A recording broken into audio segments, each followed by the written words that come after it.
Hey everyone, welcome to the Movie Throne podcast. I'm your host, the one and only King Kansas, here to bring you a movie review your way. Yes, you heard me right, movie review. And since Halloween is just around the corner, I thought I'll tackle a couple of scary or suspenseful thriller-like films that I haven't seen before and watch them for the first time and let you guys know on my God honest truth reaction and reviews after watching it. So today I decided to watch Antlers, starring, let me get this right, Keri Russell, Jesse Plemons, Jeremy T. Thomas. He plays the little boy in here, the troubled Lucas kid. You got Graham Greene, who just makes a brief appearance. You got Scott Hazy. You got Rory Cochrane, Amy Madigan, which, trust me, she bites the big one viciously.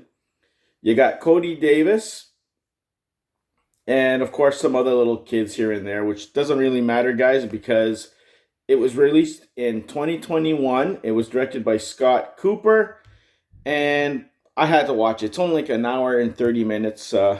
People have been telling me, check it out, King. You haven't seen it? Check it out. So I finally did, and I can honestly say that it was okay, guys. It wasn't the greatest thing, personally, for me. It starts off slow. Something crazy and out of the ordinary happens at the beginning. You got this little boy playing in this abandoned, looks like mining encampment or something, some warehouse thing, while his father, who's a little bit, I don't know, on drugs or something, doing drugs, selling them actually with his buddy, makes his way into this kind of like cavern mine. And what's lurking?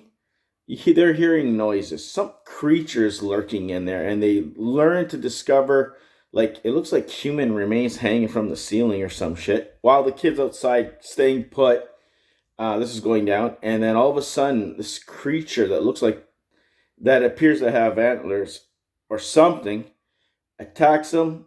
It kills both, and then it has the kid kind of like wandering in at the beginning, and then a few months or years, a month or something go by, and now the kid's in school, and that's where Keri Russell comes in. She's the teacher who she's been dealing with their own shit, probably some alcoholism and shit like that, being abused as a kid by their father and shit.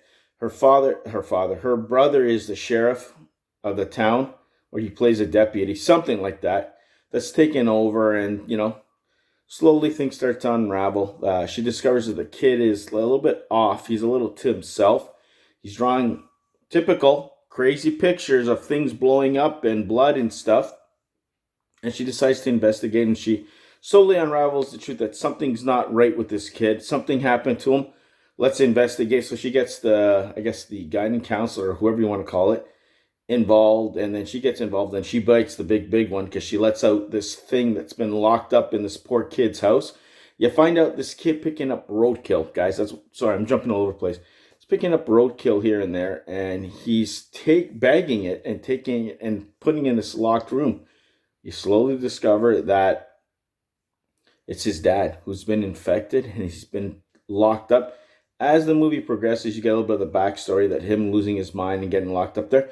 You also find out that his little brother also got infected, is in there. And I'm like, okay, this is where things start to pick up. And it does. It picks up like about midpoint of the film. And then as things are unraveling and he gets let out, that's when the shit happens. My God, you see, the coolest part for me was the mutation. Like the way he was turning into this antler freak, and the way it came out of his face. It looked like practical effects. I don't think there was any super special effects used in this, but it looked good. And then he just goes off killing, ripping limbs here and there, which is pretty cool. The kid's in danger. Keri Russell gets involved. The brother gets involved. He almost dies. Saves the day with her. She ends up going hatchet, taking the axe and going after the guy and stabbing him and shit like that. So she kills the kid's father, and unfortunately, the little brother starts to mutate, and she asks for him, listen, I have to do what I got to do. He's never going to get better. And she offs him to, and he kind of understands. And then at the end, you think her brother, Keri Russell's brother, is dead or whatever. No, he's just injured. He made it. and it appears that he's been infected because he's starting to bleed from the eye or some shit like that. And I'm like, great, here comes part two, you know. But all in all, it was okay. Like, it wasn't something spectacular. I have to tell you guys, go check it out. If you haven't seen it before, watch it. Not too gory, not too scary. I think my little nephew was kind of like looking at it here and there, and he didn't even flinch once, which is very rare.